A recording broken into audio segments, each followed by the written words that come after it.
الحمد لله نحمده ونستعينه ونستغفره ونؤمن به ونتوكل عليه ونعوذ بالله من شرور أنفسنا ومن سيئات أعمالنا من يهده الله فلا مضل له ومن يضلله فلا هادي له ونشهد أن لا إله إلا الله وحده لا شريك له ونشهد أن سيدنا ومولانا محمدا عبده ورسوله صلى الله تبارك وتعالى عليه وعلى آله وصحبه وسلم تسليما كثيرا أما بعد فأعوذ بالله من الشيطان الرجيم بسم الله الرحمن الرحيم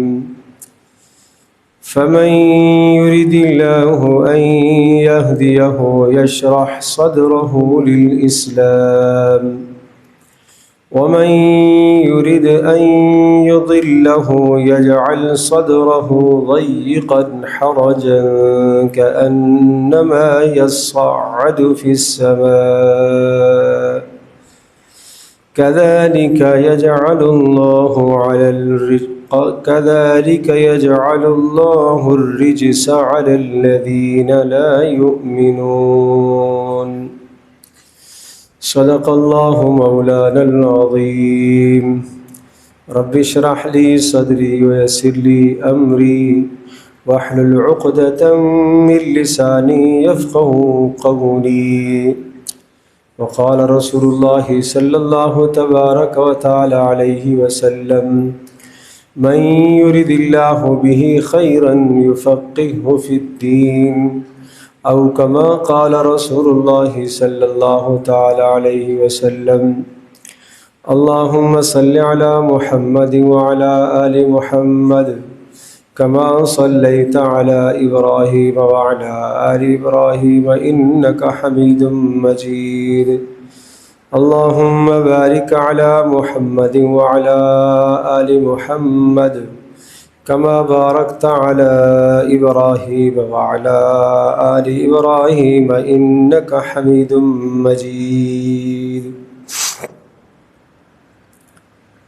اللہ جل جلالہ نے اس دنیا میں انسان کو جب بھیجا ہے تو آدمی سننے سمجھنے دیکھنے کی صلاحیت رکھتا تھا مگر اس کے پاس علم کچھ بھی نہیں تھا واللہ اخرجکم من بطون امہاتکم اللہ نے تمہیں ماؤں کے پیٹوں سے پیدا کیا ہے لا تعلمون شیئا تم کچھ بھی نہیں جانتے تھے وجعل لکم السمع اللہ نے تمہیں اس دنیا میں سیکھنے کے لیے کان عطا فرمائے بہت ساری چیزیں سن کر ہم سیکھتے والابصار اللہ نے تمہیں آنکھیں عطا فرمائی بہت ساری چیزیں ہم دیکھ کر سیکھتے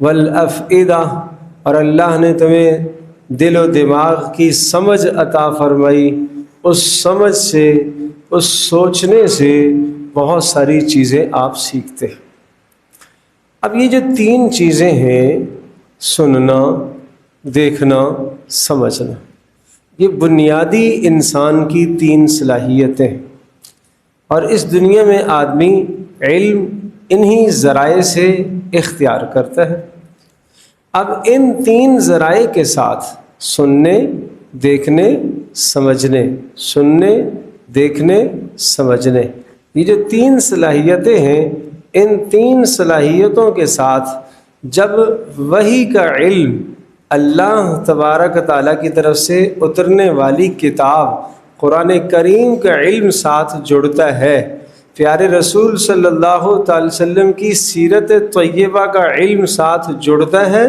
تو دیکھنا صحیح رہتا ہے سننا صحیح ہو جاتا ہے سمجھنا صحیح ہو جاتا ہے اور اگر ایک آدمی اس قرآن کریم کو پیارے رسول صلی اللہ علیہ وسلم کی زندگی کو چھوڑ کر اپنی آنکھوں سے فائدہ اٹھانا چاہتا ہے، کانوں سے فائدہ اٹھانا چاہتا ہے، اپنی سمجھ سے فائدہ اٹھانا چاہتا ہے، وہ کافر کی زندگی ہے۔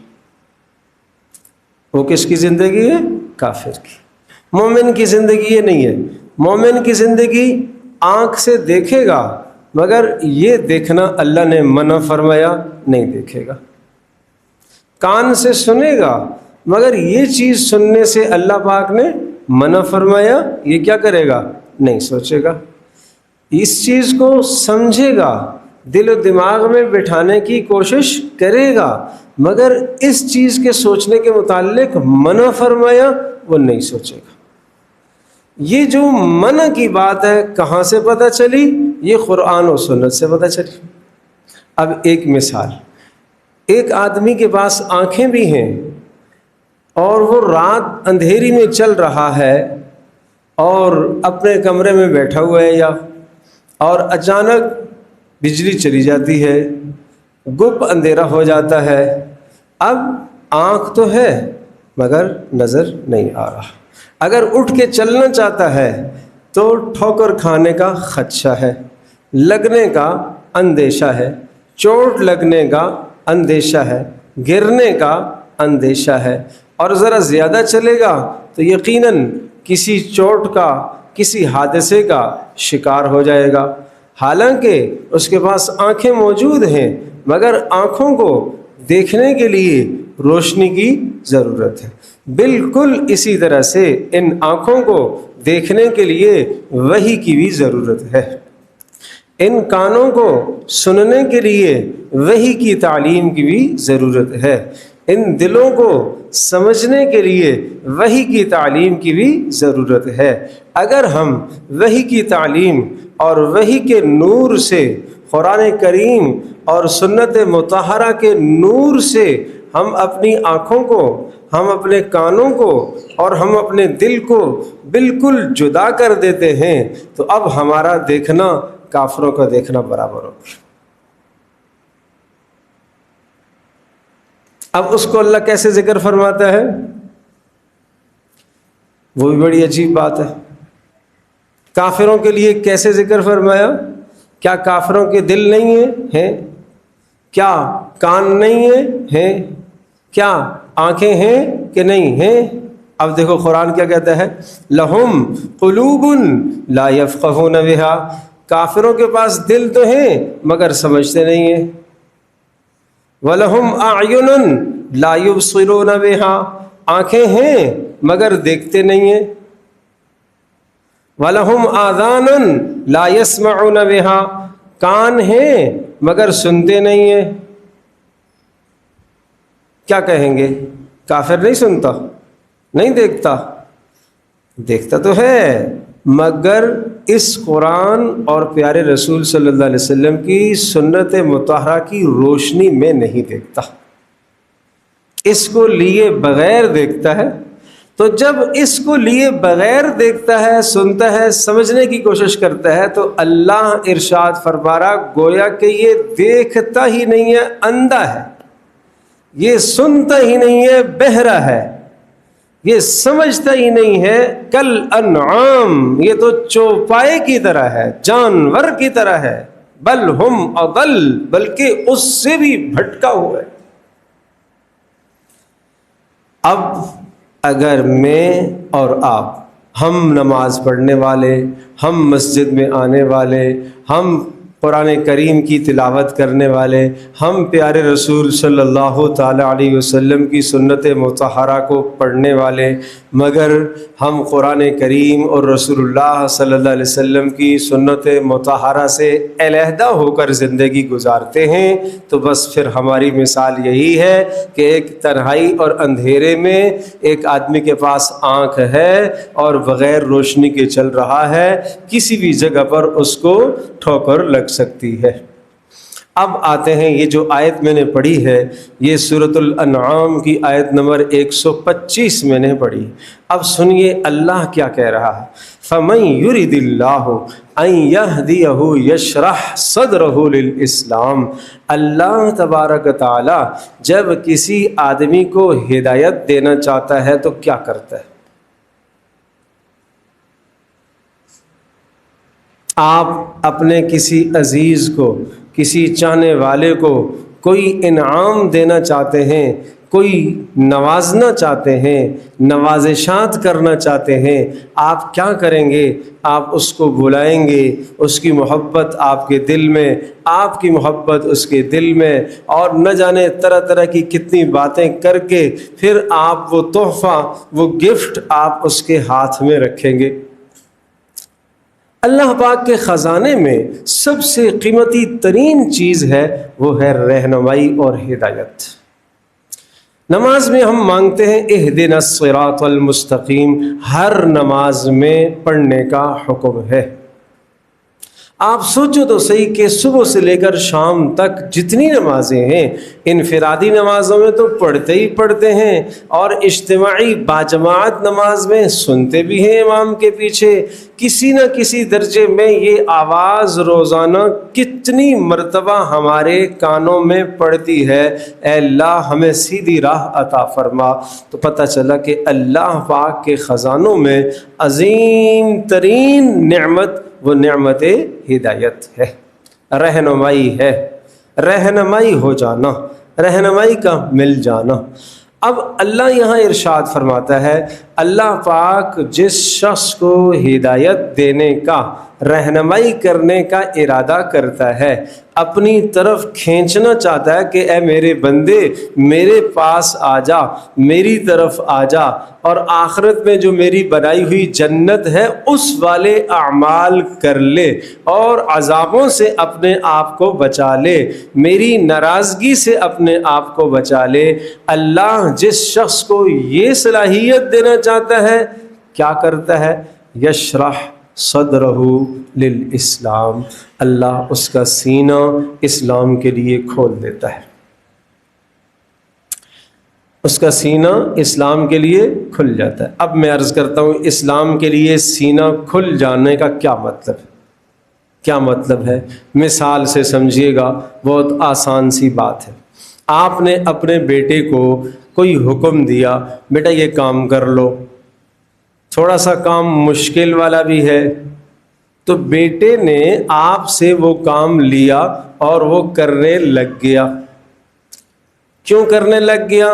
جی والد نے حکم دیا ہے، کیا کروں، نہ کروں تو نافرمان ہو جاؤں گا.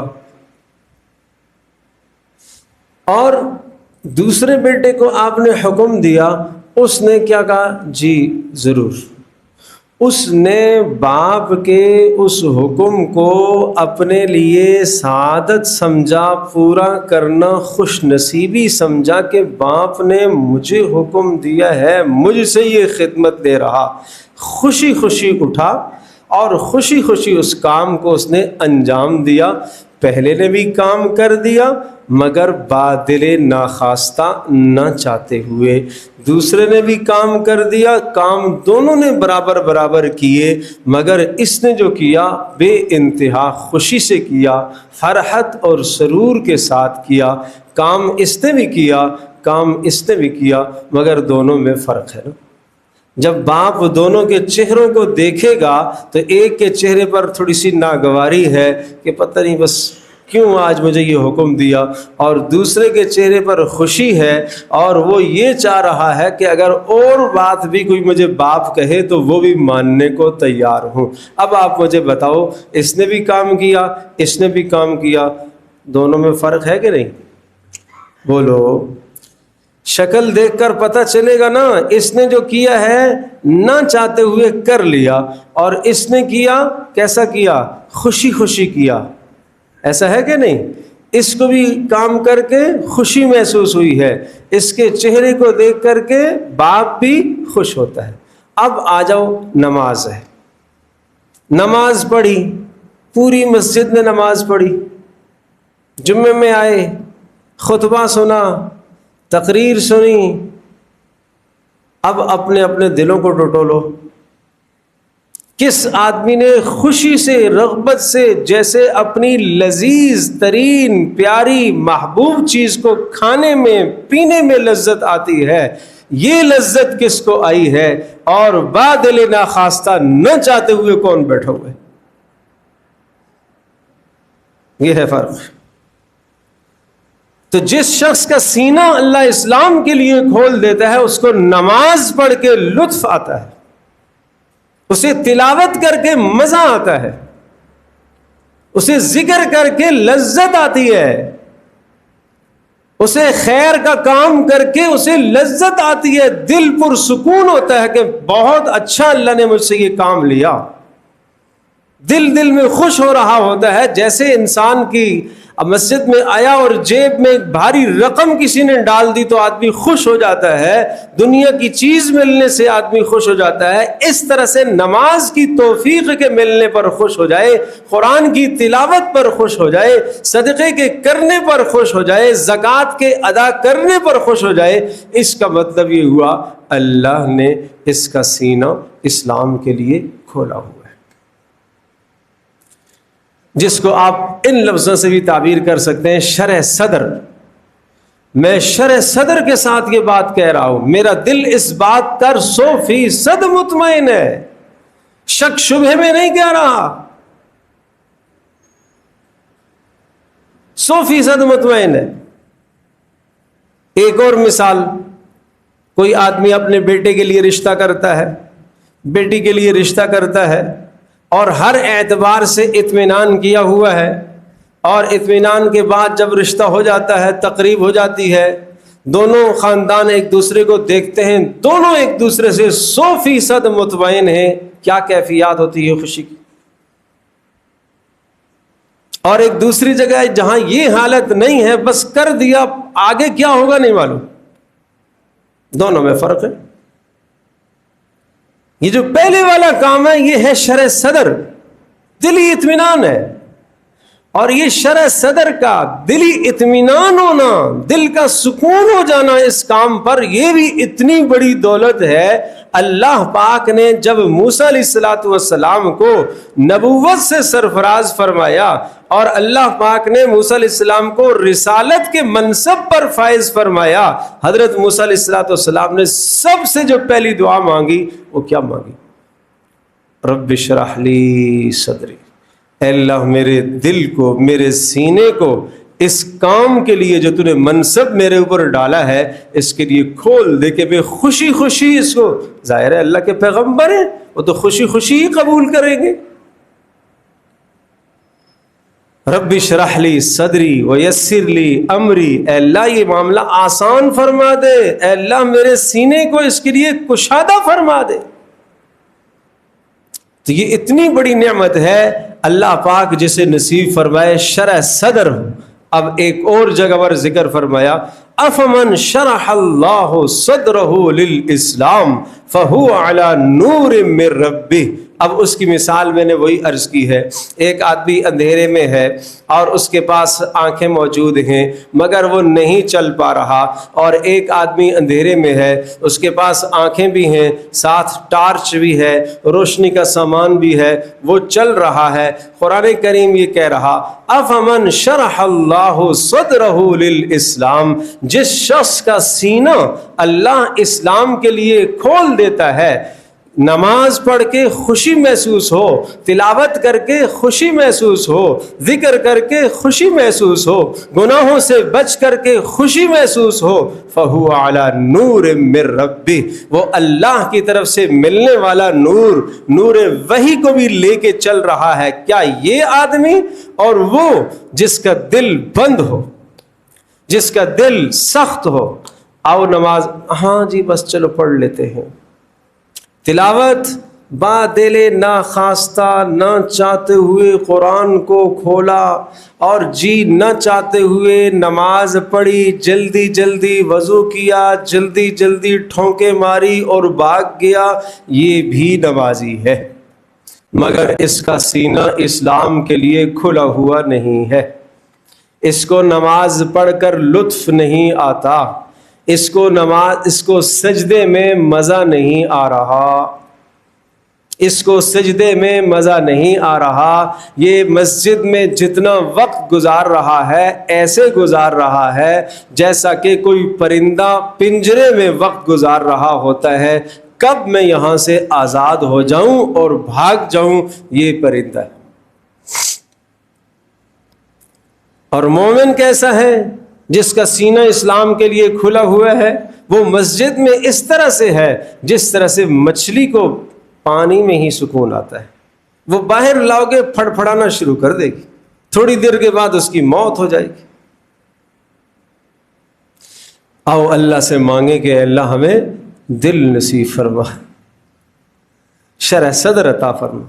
اب آئیے پیارے رسول صلی اللہ علیہ وسلم کی ایک حدیث سے آپ علیہ السلام سے پوچھا گیا کہ اللہ کے رسول، یہ جو قرآن کے اندر آیا ہے کہ اللہ جس کا سینہ اسلام کے لیے کھول دیتا ہے، اللہ جسے ہدایت دینا چاہتا ہے اس کا سینہ اسلام کے لیے کھول دیتا ہے، کیا جس شخص کا سینہ اسلام کے لیے کھل جائے اس کی کوئی نشانی ہے؟ اب بات تو بالکل واضح ہو گئی، ہر آدمی اب نشانی میں بھی اپنے اندر دیکھوں، آپ بھی اپنے اندر دیکھیں۔ پھر سنو، کیا جس شخص کو اللہ پاک ہدایت دینے کا، رہنمائی کرنے کا ارادہ کرتا ہے تو اللہ اس کا سینہ اسلام کے لیے کھول دیتا ہے اور اس کو اسلام کے احکام پر عمل کرنے سے خوشی محسوس ہوتی ہے۔ کیا اے اللہ کے رسول اس کی کوئی نشانی ہے؟ دل کے درست ہونے کی کوئی نشانی ہے؟ دل کے صحیح ہو جانے کی کوئی نشانی ہے؟ پیارے رسول صلی اللہ علیہ وسلم نے 3 باتیں ارشاد فرمائی۔ ہاں، یہ 3 باتیں نشانی ہیں۔ نمبر 1، الانابۃ الی دار الخلود، فرمایا آخرت کی رغبت اس میں پیدا ہونا شروع ہو جائے۔ الانابۃ الی دار الخلود، ہمیشہ والا گھر آخرت، اس کی طرف رغبت پیدا ہونا شروع ہو جائے۔ جب بھی وہ نماز پڑھ رہا ہو تو دھیان دل میں جم جائے کہ یہ نماز اس لیے پڑھ رہا ہوں کہ میری آخرت سنور جائے، تلاوت اس لیے کر رہا ہوں کہ میری آخرت سنور جائے۔ گناہ سامنے آ گیا ہے، اس گناہ کو کروں گا تو میری آخرت خراب ہو جائے گی، گناہ سے اس لیے بچ رہا ہوں کہ میری آخرت سنور جائے۔ زندگی کے ہر کام کے اندر الانابۃ الی دار الخلود، آخرت کی طرف رغبت بڑھ جائے۔ نمبر 2، دوسری نشانی یہ ارشاد فرمائی، والتجافی عن دار الخلود والتجافی عن دار الغرور، دنیا کی بے رغبتی دل میں پیدا ہو جائے۔ دنیا کی بے رغبتی دل میں پیدا ہو جائے۔ میرے عزیزوں، دوستوں اور بزرگوں، انسان اس دنیا میں ضرورت کے لیے بہت ساری جگہوں پر جاتا ہے، مگر وہاں آدمی اپنا جی نہیں لگاتا، اس لیے کہ وہ صرف ضرورت ہیں، ان ضروریات کو ضرورت کے مطابق ہی پورا کرتا ہے۔ بازار میں جاتا ہے، کبھی بھی آدمی یہ نہیں کہتا کہ یہاں ہی میں سو جاؤں گا اور یہاں ہی سب کچھ، نہیں، اس کا ایک گھر ہے، شام کو وہ لوٹ کر اپنے گھر ہی کو جاتا ہے۔ بازار اس کی ضرورت کو پورا کرنے کی جگہ ہے۔ بیت الخلاء گھر کے اندر کتنی ہی خوبصورت بنی ہوئی ہو، اس میں انسان اپنی ضرورت کو پورا کر کے وہاں سے نکل آتا ہے، وہاں آدمی اپنا دل نہیں لگاتا۔ اس طرح سے مومن آدمی دنیا میں اپنا دل نہیں لگایا کرتا۔ اس کو پیارے رسول صلی اللہ علیہ وسلم نے ایک حدیث میں یوں ذکر فرمایا، الدنیا سجن المؤمن و جنت الکافر، یہ دنیا مومن کے لیے قید خانہ ہے۔ جس طرح سے قیدی قید خانے میں زندگی گزارتا ہے، کیسے پابند زندگی گزارتا ہے، اپنی مرضی کی زندگی گزارتا ہے، اور اپنی مرضی کی زندگی نہیں گزار سکتا، اور قید خانہ جیل جتنی بھی خوبصورت ہو وہاں جی لگاتا ہے۔ وہاں دل نہیں لگتا. دل تو اس کا اپنے گھر میں اپنے بیوی بچوں کے ساتھ ہی لگے گا. وہ گھر اس کا جھونپڑا ہی کیوں نہ ہو, بیکار سا ہی کیوں نہ ہو, اور جیل میں بہت اچھی طرح سے اس کو کیوں نہ رکھا گیا ہو, جب بھی جیل میں قید خانے میں وہ دل نہیں لگاتا, فرمایا اسی طرح سے مومن اس دنیا میں دل نہیں لگاتا, اس کا دل آخرت کی طرف لگا رہتا ہے. یہ ہے والتجافی عن دار الغرور, دنیا کی بے رغبتی دل میں پیدا ہو جائے. اور تیسری نشانی پیارے رسول صلی اللہ علیہ وسلم نے یہ ارشاد فرمائی, والاستعداد للموت قبل ورودہ, موت کے آنے سے پہلے پہلے موت کی تیاری کرنے میں لگ جائے. موت کے آنے سے پہلے پہلے موت کی تیاری میں لگ جائے. موت ہر انسان کے سر پر کھڑی ہے, نہیں معلوم کس وقت اللہ کی طرف سے بلاوا آ جائے. جنازہ ادا کر کے اور میت کو غسل دے کر کے اور میت کو چارپائی پر اٹھا کر کے قبرستان لے جا کر کے اپنے ہاتھوں سے دفنا کر کے اوپر جو ہے اپنے ہاتھوں سے مٹی ڈال کے پھر بھی اپنا مرنا یاد نہیں آیا, تو اس آدمی کا دل مردہ ہے, مرا ہوا ہے. حضرت عبداللہ ابن مسعود رضی اللہ تعالی عنہ ارشاد فرماتے ہیں, 3 جگہوں پر اپنا دل دیکھو, دل دیکھو اپنا. فرمایا عند الخلوہ, تنہائی میں دل دیکھو اپنا. تنہائی میں تم کیا کر رہے ہو؟ اگر تنہائی میں تم گناہ سے بچ رہے ہو تو تمہارے پاس دل ہے, اور اگر تنہائی میں تم گناہوں سے نہیں بچ رہے, دل نہیں ہے. نمبر 2, قرآن کریم کی تلاوت کے وقت اپنے دل کو متوجہ کرو. دیکھو کہ دل متوجہ ہو رہا ہے کہ یہ جو قرآن کریم پڑھ رہا ہوں یہ اللہ عظیم الشان ذات کا قرآن پڑھ رہا ہوں. اللہ گویا کہ مجھ سے خود مخاطب ہے اور میں اللہ کا کلام پڑھ رہا, یا میں اللہ کو اس کا کلام سنا رہا, یہ کیفیت ہے. اور اسی طرح سے ارشاد فرمایا کہ جب ذکر اللہ کا کرو تو اس وقت اپنے دل کی کیفیت دیکھو کہ کیا ہے. فرمایا ان 3 اوقات میں اگر آپ کا دل متوجہ ہے تو پھر اللہ کا احسان ہے کہ اللہ نے تمہیں دل دیا ہوا ہے, اور اگر ان 3 اوقات میں آپ کا دل متوجہ نہیں ہے, فاسأل اللہ ان یمن علیک قلبک, اب اللہ سے مانگو کہ اللہ آپ کو دل عطا کرے. اب ایک دعا بتاتا ہوں. حضرت عائشہ رضی اللہ تعالی عنہ ارشاد فرماتی ہیں, پیارے رسول صلی اللہ تعالی علیہ وسلم سے میں نے اس دعا کو بارہا سنا, اور ہر نماز کے بعد آپ اس دعا کو پڑھا کرتے تھے. کیا؟ یا مقلب القلوب ثبت قلبی علی دینک, یا مقلب القلوب, اے دلوں کو پلٹنے والے اللہ, ثبت قلبی علی دینک, میرے دل کو اپنے دین پر ثابت قدم فرما دے, میرے دل کو اپنے دین پر جما دے. ویا مصرف القلوب, اے دلوں کو پھیرنے والی ذات, صرف قلبی الی طاعتک, میرے دل کو اپنی فرما برداری کی طرف پھیر دے. یہ بھی مانگنے کی دعا ہے.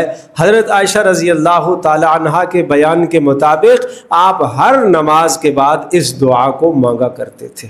مجھے آپ بتائیے, پیارے رسول صلی اللہ علیہ وسلم کی ذات گرامی جو سراپا خیر ہے, منبع خیر ہے, ہر وقت جہاں وحی آ رہی ہوتی ہے وہ اللہ سے دل کے ثابت قدم رہنے پر, اور وہ اللہ سے دل کی دعا مانگ رہے ہیں, اللہم اعطی نفسی تقواہا وزکھا فانت خیر من زکاہا, اے اللہ میرے نفس کو متقی بنا دے, اے اللہ میرے نفس کو متقی بنا دے. کتنی پیاری دعائیں.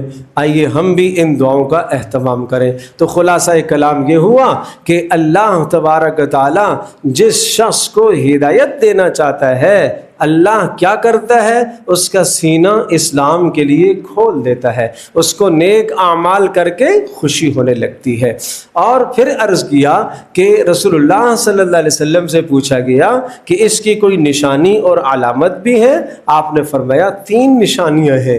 نمبر 1 فرمایا الانابۃ الی دار الخلود، آخرت کی طرف رغبت ہونا شروع ہو جائے، والتجافی عن دار الغرور، اور دنیا کی بے رغبتی دل میں بیٹھنا شروع ہو جائے، والاستعداد للموت قبل ورودہ، اور موت سے پہلے پہلے موت کی تیاری کے لیے تیار ہونا شروع ہو جائے۔ اللہ پاک مجھے بھی، آپ کو، ہم سب کو عمل کی توفیق عطا فرمائے۔